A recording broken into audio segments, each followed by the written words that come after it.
উদয়পুর গ্রামের এক কোণে একা থাকেন প্রমীলা দেবী। স্বামী মারা গেছেন অনেক বছর হয়েছে। তার একটি মাত্র ছেলে প্রদীপ সে শহরে চাকরি করে। ছেলে কবে নিয়ে যাবে সেই অপেক্ষাতেই দিনের পর দিন কাটাচ্ছেন প্রমীলা দেবী। ছেলেটিকে কতদিন হলো দেখি নাই। প্রদীপের মুখটা দেখার জন্য বুক ছটপট করছে। প্রদীপ কি আমাকে ভুলে গেছে? প্রমীলা দেবী দিনের পর দিন কাটাচ্ছেন অপেক্ষায়, কবে তার ছেলে আসবে। শোনো গীতা, অফিসে দুদিন ছুটি দিয়েছে। অনেক দিন হয়েছে গ্রামে যাইনি, মাকে দেখিনি, তাই আমি কাল মাকে দেখতে যাব। তা যাবে যাও, তবে আমি যেতে পারবো না, প্রণয়ের স্কুল আছে। পরের দিন প্রদীপ বাসে করে গ্রামে ফিরে।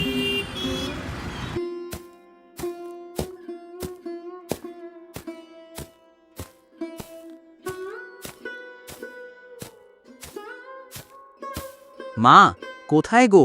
আমি এসেছি তোমার প্রদীপ, এদিকে এসো। কে ডাকলো?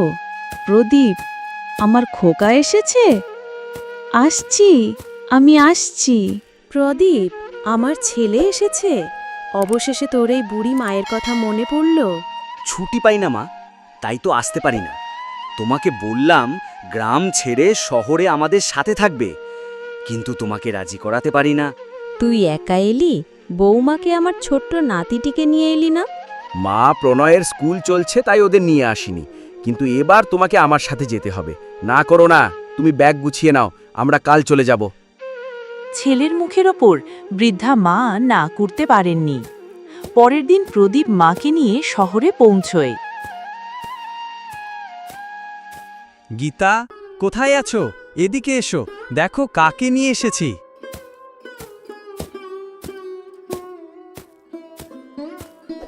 তুমি মাকে নিয়ে এসেছো। কেমন আছেন মা? আমি ভালো আছি মা। তোমাদেরকে দেখে আমার খুব ভালো লাগছে। এবার মা আমাদের সাথে এখানে থাকবে। মা এসো, তোমাকে তোমার ঘর দেখিয়ে দিই। প্রদীপ গীতাকে না জানিয়ে মাকে নিয়ে এসেছে, এটা গীতার খারাপ লাগে। তুমি আমায় না জানিয়ে মাকে এখানে নিয়ে এলে।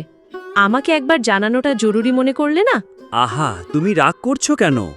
মায়ের বয়স হয়েছে, ছেলে থাকতে একা গ্রামের বাড়িতে থাকবে কেন? আমি চাই বাকি জীবনটা এখানেই কাটাবে। তুমি তো জানো এটা শহর, গ্রাম না। ওনার তো মন গ্রামে পড়ে আছে। হঠাৎ অসুস্থ হয়ে যাবেন। তাহলে কি হয়েছে? এটা শহর, এখানে ভালো ডাক্তার আছে। অসুস্থ হলে ডাক্তার দেখাবো। দেখবে কিছুদিন আমাদের সাথে থাকলে গ্রামের টান চলে যাবে। বিকেলবেলা প্রণয় স্কুল থেকে ফিরে ওকে দেখেই প্রমীলা দেবী যেন খুশিতে আত্মহারা। ওরে আমার দাদু ভাই যে, কেমন আছো? এদিকে আয়। দিদা, তুমি কবে এলে? আমি ভালো আছি, তুমি কেমন আছো? আমিও ভালো আছি দাদু ভাই, এদিকে এসো। মা, প্রণয় এই মাত্র বাড়ি ফিরেছে, ও এখন ফ্রেশ হবে। প্রণয়, চলে আয়, ফ্রেশ হয়ে ভাত খাবি।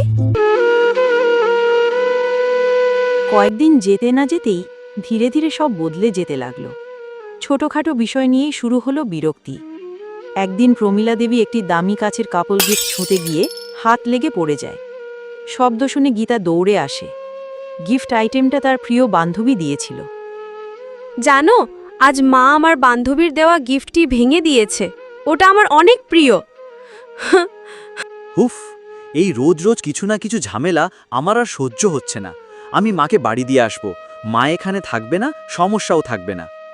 পরের দিন সকালবেলা প্রদীপ মায়ের কাছে যায়। মা, ও মা, তুমি তৈরি হয়ে যাও, আমি তোমায় গাড়িতে উঠিয়ে দেব। তুমি গ্রামে চলে যাও। অচেনা শহর, অচেনা গাড়ি, কিভাবে যাবে? কে ছিল তার? কি আছে তার? এক ছেলে থেকেও তাকে বাকি দিনটা একা কাটাতে হবে। কি দোষ তার? অসহায় বৃদ্ধা চলে গেলেন নিজের একাকিত্ব কুটিরে। এখন তার একমাত্র ভরসা ঈশ্বর। এদিকে প্রদীপ সময় মতো প্রজেক্ট না দিতে পারায় তার চাকরি চলে যায়। সংসারে এলো অভাব, টানাটানি। ওগো, এসব আমার পাপের ফল। আমার ওই অতটা রাগ করা ঠিক হয়নি। চলো মায়ের কাছে গিয়ে ক্ষমা চাই। আমিও জীবনে অনেক বড় পাপ করেছি, মায়ের মনে আঘাত করেছি আমি। আমরা আজই গ্রামে যাব। প্রদীপ তার বউ ও ছেলে তারা গ্রামের বাড়িতে যায়।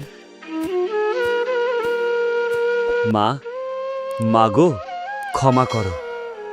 তুমি কষ্ট করে লেখাপড়া শিখিয়েছ, আমায় বড় করেছ, কিন্তু দেখো তোমার ছেলে তোমার সাথে অন্যায় করেছে। মা, আমায়ও ক্ষমা করুন। এসব আমার জন্যই হয়েছে। আসলে ওই গিফটটির সাথে আমার স্মৃতি ছিল। ওরে মা, কি সন্তানদের ওপর রাগ করে থাকতে পারে? আয়, বুকে আয়। ফিরে এলো সম্পর্ক, ফিরে এলো ভালোবাসা, আর ফিরে এলো মায়ার ছায়া, যার নাম মা। তোমাদের ভিডিওটি কেমন লাগলো জানাতে ভুলো না, আর লাইক করে চ্যানেলটিকে সাবস্ক্রাইব করে পাশে থেকো। গ্রামটির নাম হৃদয়নগর। সেই গ্রামের দুটি চোর, পিন্টু ও মন্টু।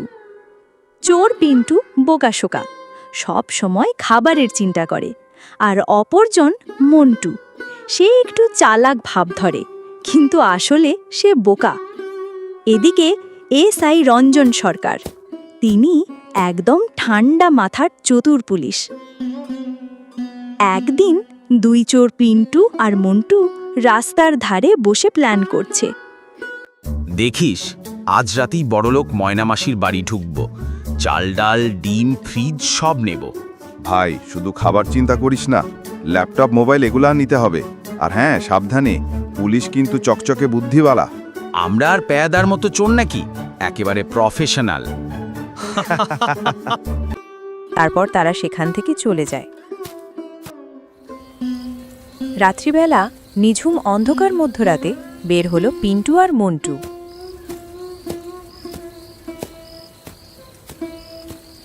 দুটি চোর বাড়ির সামনে ঢুকতেই হঠাৎ কুকুর ডাক দেয়। ভাই, কুকুরটা যদি কামড়ায় তো? শান্ত থাক, আমি তোকে বলেছিলাম চাটনি নিয়ে আসতে, তুই আনিসনি। চাটনি কুকুরের জন্য? না, খিদের জন্য বেটা।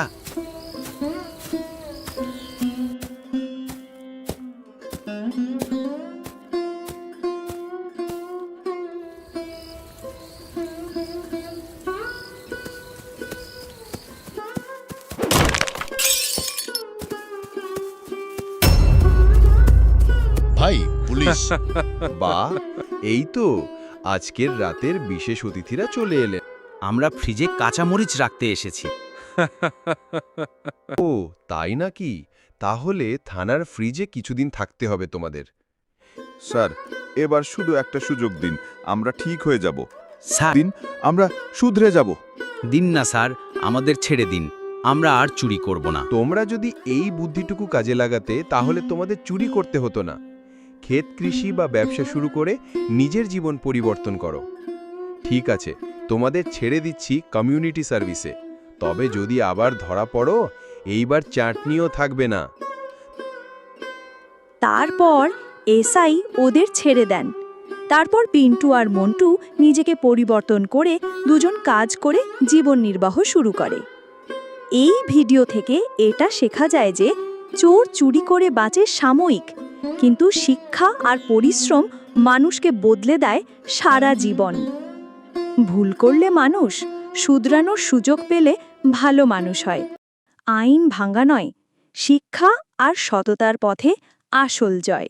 মজার মজার গল্প দেখতে এই চ্যানেলটিকে সাবস্ক্রাইব করতে ভুলবেন না। আর ভিডিওটি কেমন লাগলো কমেন্টে জানাতে ভুলো না কিন্তু। বাই বাই বন্ধুরা।